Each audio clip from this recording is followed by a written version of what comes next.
Nobita अपने कमरे में लेटा हुआ था और सोच रहा था कि उसे अपनी जिंदगी में कुछ बदलने की जरूरत है। उसे अपनी आलसी आदतें बहुत खलने लगी थी। मैं हमेशा आलसी रहता हूँ। स्कूल में भी कभी अच्छे अंक नहीं आते और शिजुका को कभी खुश नहीं कर पाता। अगर मैं कुछ कर पाता तो कितना अच्छा होता। इसी समय डोरेमोन कमरे में आता है। उसके हाथ में एक नया यंत्र था। नोबिता, मेरे पास तुम्हारे लिए कुछ खास है। यह है टाइम ट्रैवल डिवाइस। इसके जरिए तुम समय में वापस जा सकते हो और अपनी गलतियों को सुधार सकते हो। क्या तुम सच कह रहे हो? मैं समय में वापस जा सकता हूँ? हाँ, लेकिन ध्यान रखना, इस यंत्र का इस्तेमाल समझदारी से करना होगा। अगर कुछ गलत किया तो परिणाम भी गलत हो सकते हैं। मुझे तो लगता है मैं अपने स्कूल के पुराने दिनों को सही कर सकता हूँ। तब शिजुका भी मुझे पसंद करती। डोरेमोन ने यंत्र चालू किया और नोबिता को इशारा किया। अगले ही पल नोबिता समय में पीछे चला जाता है। दृश्य स्कूल का पुराना समय। नोबिता अब अपने पुराने स्कूल के दिनों में वापस आ चुका था। वह कक्षा में बैठा था और शिजुका उसके पास बैठी हुई थी। शिजुका किताबों में खोई हुई थी, जबकि नोबिता सोच रहा था कि कैसे वह इस बार अपनी मेहनत से शिजुका को इम्प्रेस कर सकता है।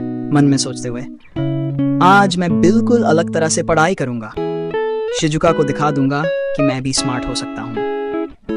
तभी सुनी और ज्ञान आते हैं और नोबिता का मजाक उड़ाने लगते हैं। क्या हुआ नोबिता, फिर से पढ़ाई में फेल हो गए क्या?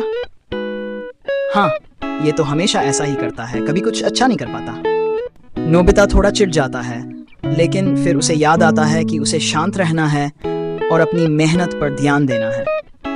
नोबिता, मुझे इनसे लड़ाई नहीं करनी चाहिए। मुझे बस अपनी मेहनत पर ध्यान देना होगा। नोबिता शांति से सुनियो और ज्ञान से बात करता है और बताता है कि वह अब मेहनत करने वाला है। सुनियो और ज्ञान थोड़ा चौंकते हैं, लेकिन फिर वे उसकी बातों को मानते हैं। नोबिता, मुझे तुम पर गर्व है। तुम सच में बदल रहे हो। नोबिता शिजुका से तारीफ सुनकर खुश हो जाता है। मन में सोचते, आज से मैं हमेशा मेहनत करूंगा और अपनी गलतियों को ठीक करूंगा। वापस भविष्य बाद डोरेमोन नोबिता के पास आता है और बताता है कि समय यात्रा खत्म हो चुकी है। नोबिता, अब हमें भविष्य में लौटना होगा। तुम्हारा आज का दिन बहुत अच्छा था, लेकिन याद रखना, मेहनत का फल हमेशा अच्छा होता है। मैं समझ गया डोरेमोन।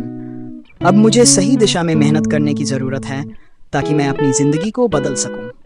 डोरेमोन और नोबिता भविष्य में वापस लौटते हैं। अब नोबिता समझ चुका था कि जिंदगी में बदलाव लाने के लिए मेहनत ही सबसे अहम है।